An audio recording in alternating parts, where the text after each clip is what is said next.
আটাইতকৈ ডাঙৰ খবৰ নীট পৰীক্ষা আৰু নেট পৰীক্ষাৰ বিসংগতি আৰু পেপাৰ লিক ঘটনাই সমগ্ৰ দেশ জুকাৰি গৈছে। সমগ্ৰ দেশতে প্ৰতিবাদৰ জোৱাৰ উঠিছে, ৰাজপথলৈ ওলাই আহিছে ছাত্ৰ ছাত্ৰী আৰু ইয়াৰ মাজতে এবাৰ নীট পৰীক্ষা আৰু নেট পৰীক্ষাৰ বিসংগতিক লৈ সৰব হ'ল কংগ্ৰেছৰ যুৱৰাজ তথা বিৰোধী দলৰ দলপতি ৰাহুল গান্ধী।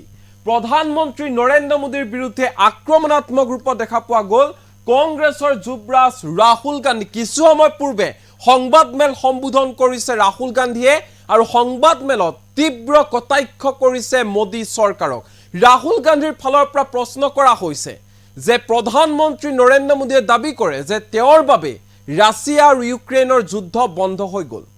তেনেহলে ৰাছিয়া ইউক্ৰেইন যুদ্ধ বন্ধ কৰা নৰেন্দ্ৰ মোদীয়ে পেপাৰ লিক কিয় বন্ধ কৰিব পৰা নাই, এই প্ৰশ্ন কৰিছে কংগ্ৰেছৰ যুৱৰাজ ৰাহুল গান্ধীয়ে। এই মুহূৰ্তত জনাই আছো বিগ ব্ৰেকিং নিউজ। প্ৰধানমন্ত্ৰী মোদীৰ বিৰুদ্ধে আক্ৰমণাত্মক ৰূপত কংগ্ৰেছৰ যুৱৰাজ ৰাহুল গান্ধী। নীট আৰু ইউজিচি নেট পৰীক্ষাৰ গাফিলতিক লৈ সৰব হোৱা দেখা পোৱা গ'ল বিৰোধী দলৰ দলপতি ৰাহুল গান্ধী। ৰাছিয়া ইউক্ৰেইনৰ যুদ্ধ ৰখাই দিয়া বুলি দাবী কৰা নৰেন্দ্ৰ মোদীয়ে পেপাৰ লিক হোৱাটো কিয় ৰখাব পৰা নাই, কিয় এই ঘটনা সংঘটিত হৈছে বাৰ বাৰ। পেপাৰ লিক হোৱাটো সৰু ইছ্যু নহয়, সৰু ঘটনা নহয়। লাখ লাখ শিক্ষাৰ্থীৰ ভৱিষ্যত ইয়াত জড়িত হৈ আছে, লাখ লাখ ছাত্ৰ ছাত্ৰীৰ ভৱিষ্যত। পেপাৰ লিক কৰা দোষীক কোনো কাৰণতে ৰেহাই দিব নোৱাৰিব মোদী চৰকাৰে, একশ্যন ল'বই লাগিব নৰেন্দ্ৰ মোদী। স্পষ্ট ৰূপত এই কথা উল্লেখ কৰিছে ৰাহুল গান্ধী। পেপাৰ লিকৰ ফলত শিক্ষাৰ্থী মানসিকভাৱেও অশান্তিত ভুগে, মানসিকভাৱে হাৰাশাস্তিৰ সন্মুখীন হ'ব লগা হৈছে ছাত্ৰ ছাত্ৰীসকল। মোদী চৰকাৰৰ দিনত দেশৰ শিক্ষা ব্যৱস্থাৰ প্ৰতি এতিয়া ভাবুকি আহি পৰিছে বুলি কটাক্ষ কৰিছে সংবাদমেল সম্বোধন কৰি বিৰোধী দলৰ দলপতি ৰাহুল গান্ধী। পলম নকৰোঁ, পোনে পোনে সেই সংবাদমেলৰ মাজলৈ লৈ যাব বিচাৰিছোঁ এনি টক্সৰ দৰ্শকক। মন দি শুনক কি কৈছে राहुल गांधी। नमस्कार साथियों, अभी राहुल गांधी जी कि हिंदुस्तान में नॉन स्टॉप पेपर लीक होते हैं और आज आप सबको मालूम है कि NEET paper and UGC NET के जो पेपर्स हैं वो लीक हुए हैं और एक कैंसिल भी हुआ है। कहा जा रहा था कि नरेंद्र मोदी जी ने यूक्रेन की लड़ाई रोक दी थी, मतलब एक ऑर्डर देके जो रूस और यूक्रेन के बीच में लड़ाई चल रही थी उसको रोक दिया था, ब्रेक लगा दी थी। इजराइल और गाजा के बीच में जो लड़ाई चल रही थी उसको भी नरेंद्र मोदी जी ने रोक दिया था। मगर किसी ना किसी कारण जो हिंदुस्तान में पेपर लीक हो रहे हैं उसको नरेंद्र मोदी रोक नहीं पा रहे हैं या रोकना नहीं चाहते हैं। नुकसान स्टूडेंट्स का होता है।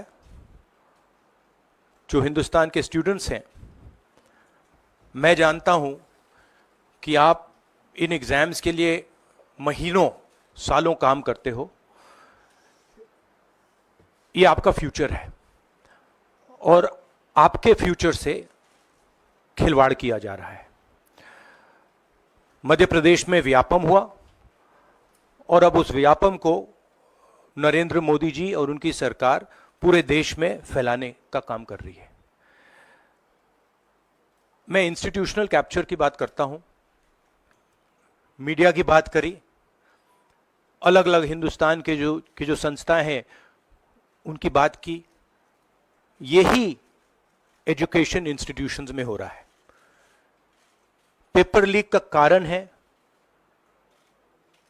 कि सारे के सारे वाइस चांसलर्स, एजुकेशन सिस्टम को बीजेपी के लोगों ने, उनके पेरेंट ऑर्गेनाइजेशन ने कैप्चर कर रखा है।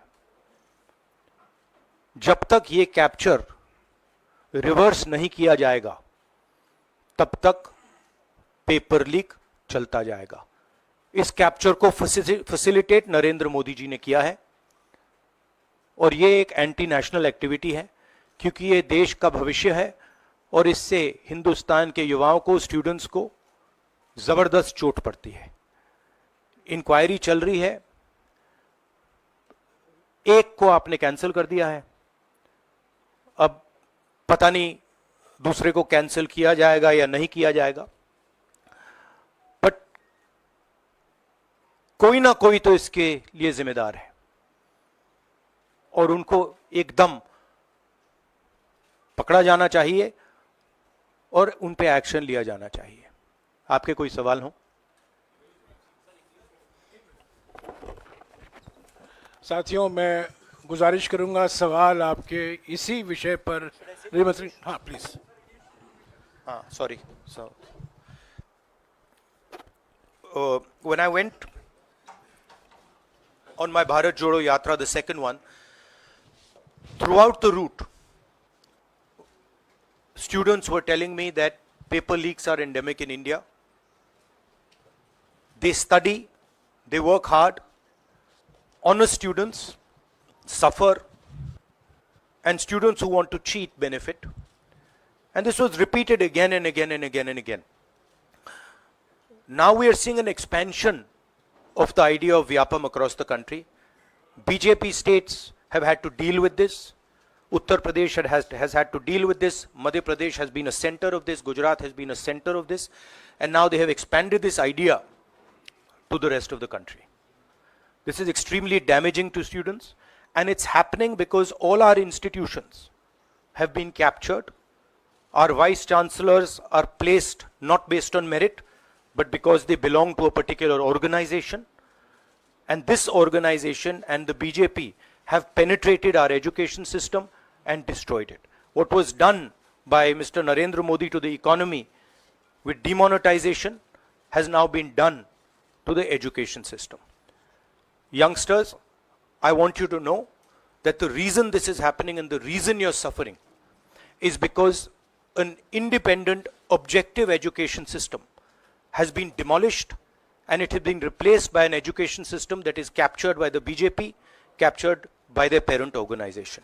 And until this capture is released, you are going to suffer. You're going to see cancellations of your exams. You're going to see paper leaks again and again and again. One paper has been cancelled.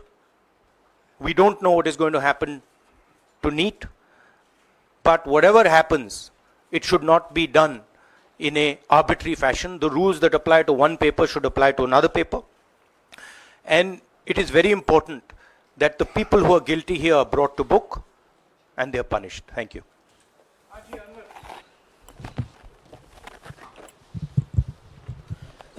Sir, सोमवार से संसद का सत्र शुरू हो रहा है, तो क्या आप निजी तौर पर लोकसभा में इस विषय को उठाएंगे और आप यह मांग करेंगे कि प्रधानमंत्री मोदी खुद सदन में आकर जवाब दें इस विषय पर, क्योंकि ये छात्रों के भविष्य से जुड़ा विषय है? हाँ, बिल्कुल सिंपल क्वेश्चन। हाँ, उठाएंगे, पार्लियामेंट हाउस में उठाएंगे।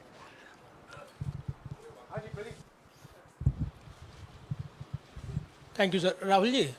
राहुल जी मैं इधर हूँ। सवाल ये है कि जो एजुकेशन सिस्टम इस वक्त है और जिस तरीके से जो पेपर लीक हुए, जिसका आरोप भी आपने लगाया और जो सामने भी आया है, रद्द भी हुआ है कल परीक्षा, लेकिन सबसे बड़ा सवाल ये है कि बदलाव क्या होने चाहिए, वो बदलाव जो इससे परीक्षा लीक रुके, वो क्या आपके पास फार्मूला है? हमारे मैनिफेस्टो में हमने लिखा था, देखिए 2-3 चीज़ें हैं। सबसे पहले जो शिक्षा का सिस्टम है उसको एक संगठन ने कैप्चर कर रखा है, अपने लोगों को हर पोस्ट पे यही डालते हैं। वाइस चांसलर्स की लिस्ट निकाल लीजिए, पता लग जाएगा। तो इसको रिवर्स करना होगा। दूसरी बात, मैनिफेस्टो में हमने साफ कहा कि पेपर लीक होने के बाद कार्रवाई करना एक बात है, बहुत जरूरी है और स्ट्रिक्ट से स्ट्रिक्ट कार्रवाई होनी चाहिए, मगर हमने यह भी कहा था कि पेपर लीक होने से पहले जो सिस्टम्स हैं, जो यूनिवर्सिटी के एग्जाम्स के रूल्स हैं, सिस्टम्स हैं, इनको फिर से असेस करना पड़ेगा, इनको स्टडी कर रीडिजाइन करना पड़ेगा। ये दोनों काम हमने अपने मैनिफेस्टो में साफ लिखे हैं और विपक्ष दबाव डालकर ये 2 काम सरकार से करवाने की कोशिश करेगा।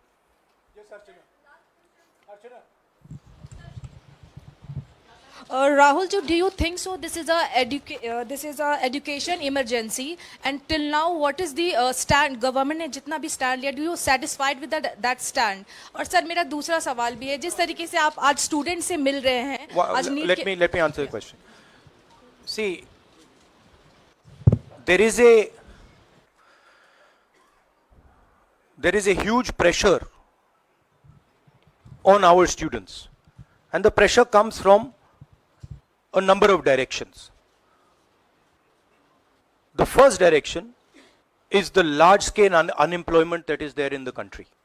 Everybody understands it, everybody knows it, and one of the reasons the government suffered in this election was that all youngsters believe that Mr. Modi is incapable of solving the employment problem. So that's the first thing. Second thing is there's huge pressure because of this, and there are very few avenues for students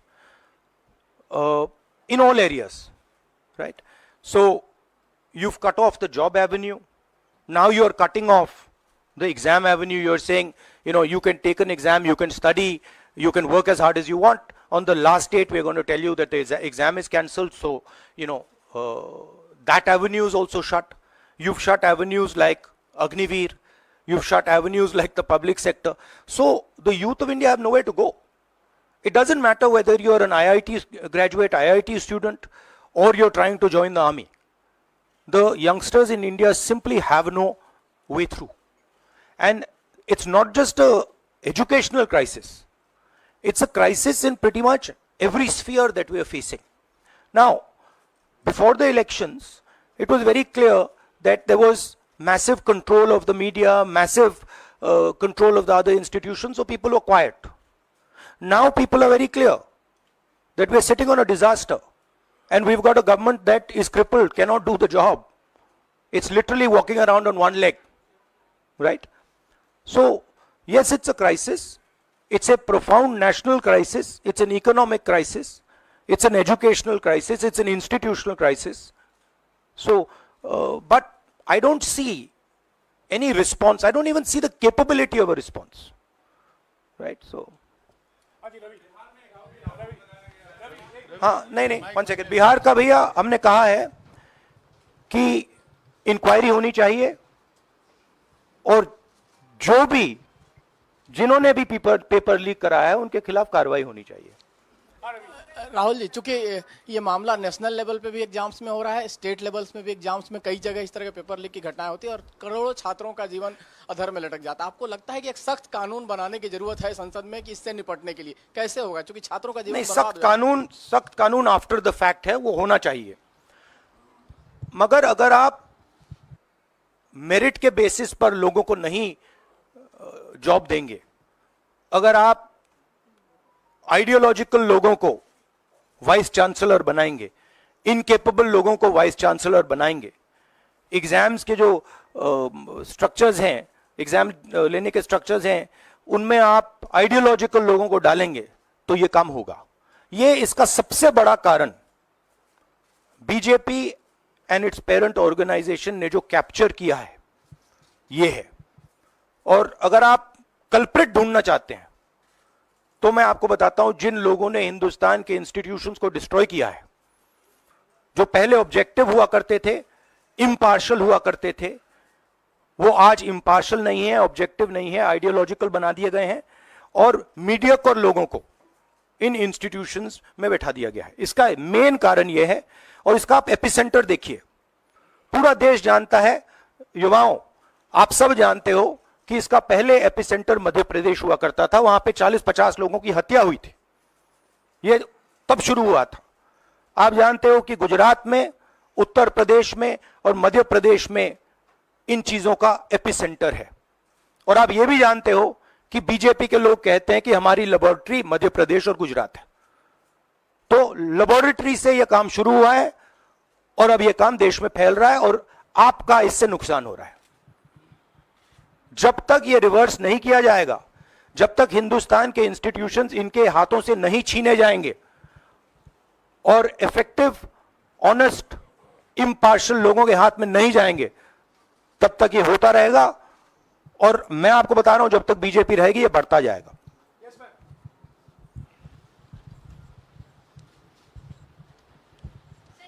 sir NTA के अंदर सारे exams आने लग गए हैं, NEET भी, net भी, और इवन कॉलेज एडमिशन्स भी उसी पे हो रहे हैं। तो आपको लग रहा है ट्रांसपेरेंसी कहीं ना कहीं वहीं ख़त्म हो जा रही है, क्योंकि वो एक एजेंसी जो है वही सारा कंडक्ट करा रही है। तो आपने पार्लियामेंट में इस मुद्दे को उठाने को सोचा है कि एनटीए को कहीं ख़त्म करने की ज़रूरत है या बदलाव करने की ज़रूरत है? नहीं, देखिए, अगर हिंदुस्तान में बहुत सारे ऑनेस्ट लोग हैं, बहुत सारे ऑब्जेक्टिव लोग हैं, अगर ऑब्जेक्टिव लोगों को, ऑनेस्ट लोगों को आप ये काम दोगे, पेपर लीक नहीं होगा। अगर आप मीडियोकर लोगों को राजनीतिक बेसिस पे, आइडियोलॉजिकल बेसिस पे चुन के करोगे तो ये काम होगा। और ये मैं कह रहा हूं, दोहराता जा रहा हूं कि हर हिंदुस्तान की हर संस्था को कैप्चर कर रखा है, लीगल सिस्टम को, ब्यूरोक्रेसी को, इंटेलिजेंस एजेंसीज को, इन्वेस्टिगेटिव एजेंसीज को, एजुकेशन सिस्टम को।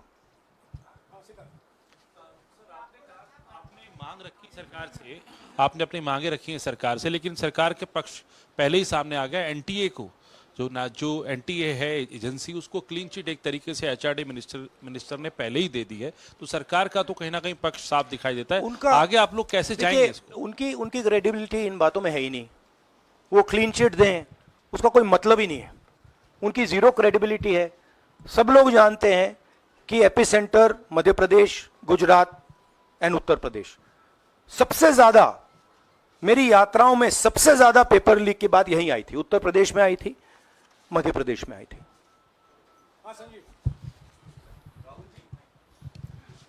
Rahul ji, NTA has conducted one test and which has been cancelled. The other is under doubt, and the court is looking into it. Would you say that the agency like NTA is incapable of conducting such examinations, because two main examinations, and I want it to be disbanded or something? No, I would say that if you let people who know how to run these things and you promote people based on merit, there are multiple ways in which you can do exams successfully. If on the other hand, you are constantly posting people who are mediocre, who do not have the skills to do these jobs, and you're posting them simply because they come from your same ideology, no system is going to work. You can change whatever system you want. If the people who are being put into that system are mediocre and being put in for the wrong reasons, it is never going to work. Sir, Last question. Sir, NEET, specifically on NEET examination, there is of course investigation that is going on, but the scheduled counseling session is not been delayed. It is going to happen as per schedule. So do you think that this is a mere eyewash when it comes to the investigation, saying that investigation bhi ho rahi hai, but then they are not delaying the Look, they can eyewash whatever they want, but they are going to get such pressure from the opposition that they're going to think twice about whatever they're doing, because we are not going to allow this type of activity to be done as far as our students are concerned. Our students sit there, they work, they spend months, they dream about these exams for years, they spend huge amount of money. So the opposition is simply not going to allow any of this eyewash that is taking place. We will make sure that we put so much pressure on them that this issue is resolved. Okay, Janendra, last question. Sir, Janendra, jaldi.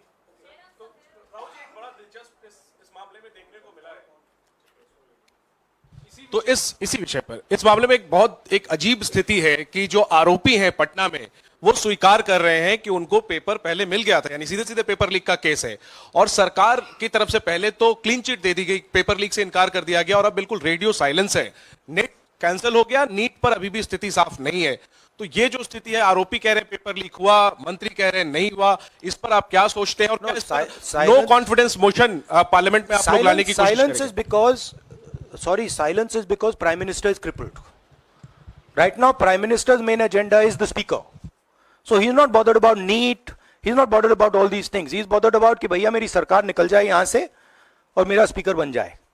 Right? That is where he is right now. That's where his mind is. Right? So, essentially the main thing is that we have a government now, right, and a Prime Minister now, who will find it very difficult to function. The Prime Minister, if I might say so, is psychologically broken. he has collapsed, psychologically collapsed. And he will struggle, knowing his personality, he will struggle to run a government like this. Because his entire sense of running a government, the idea of running a government, Mr. Modi's idea is to generate fear in people, to frighten people, to make people not speak. You're aware of that. Now what has happened is people are not scared of him. And you saw the other day, I think somebody in Varanasi itself threw a chappal on his car. Right? So it's very clear. The basic concept of Modi has been destroyed in this election. If we were faced with if right now you had a Vajpayee ji or a Manmohan Singh ji, they might be able to survive what they are faced with. Because there is humility, there is conciliation, there is respect. But Narendra Modi does not believe in any of these things. Narendra Modi believes my way or the highway.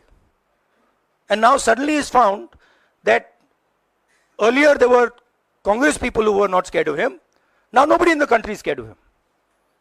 Right? So psychologically it's almost a fatal blow for the Prime Minister. And he's going to really struggle.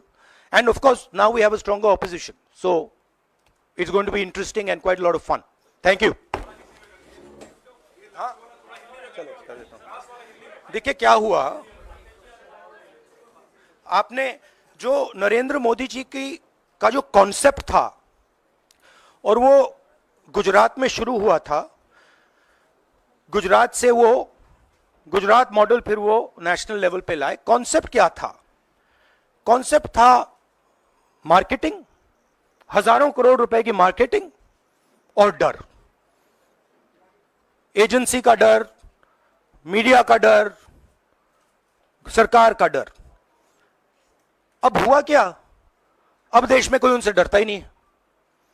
मतलब एक तरीके से ridicule करते हैं। जो पहले 56 inch की छाती थी, अब नंबर तो नहीं दे सकता हूं, बट 30-32 हो गई है। राइट? तो अब पूरा जो ढांचा था, इतना बड़ा गुब्बारा था, वो इतना बड़ा हो गया। अब इससे नरेंद्र मोदी जी को साइकोलॉजिकल बहुत टेंशन होगा, बहुत प्रॉब्लम होगी, क्योंकि उनका जो काम करने का तरीका है वो लोगों को डराने का है, धमकाने का है। अब वो डर चला गया। आपने देखा, पता नहीं देखा या नहीं, वाराणसी में वो चप्पल मार दी किसी ने। अब आप इमेजिन कीजिए, चुनाव से पहले अगर कोई मारना भी चाहता था, डरता, तो वो जो डर था वो गायब हो गया, खत्म हो गया। और इंटरनल भी प्रॉब्लम्स हैं, इनकी पार्टी में प्रॉब्लम्स हैं, इनके पेरेंट ऑर्गेनाइजेशन में इश्यूज हैं। तो मेरा कहना है कि जो नरेंद्र मोदी का जो कॉन्सेप्ट था उसको ऑपोजिशन ने डिमोलिश कर दिया, खत्म कर दिया है। उसको आप 56 इंच की छाती कहें, उसको आप डर कहें, उसको आप मतलब जो बिग नरेंद्र मोदी जी की जो इमेज थी उसको फाड़ दिया हमने। अब अगर वाजपेयी जैसे लीडर होते जो जिनमें ह्यूमिलिटी थी, मनमोहन सिंह जी जैसे जिनमें ह्यूमिलिटी थी, लोगों की रिस्पेक्ट करते थे, बात सुनते थे, ऐसी सिचुएशन वो काम निकाल सकते थे। मगर ये नरेंद्र मोदी जी की स्टाइल ही नहीं है। नरेंद्र मोदी जी मतलब किसी की सुन नहीं सकते, बिना फोर्स काम नहीं कर सकते। तो ये अब मामला है। और दूसरी बात, बहुत मजबूत ऑपोजिशन है, तो काफी मतलब इंटरेस्टिंग समय है। Thank you.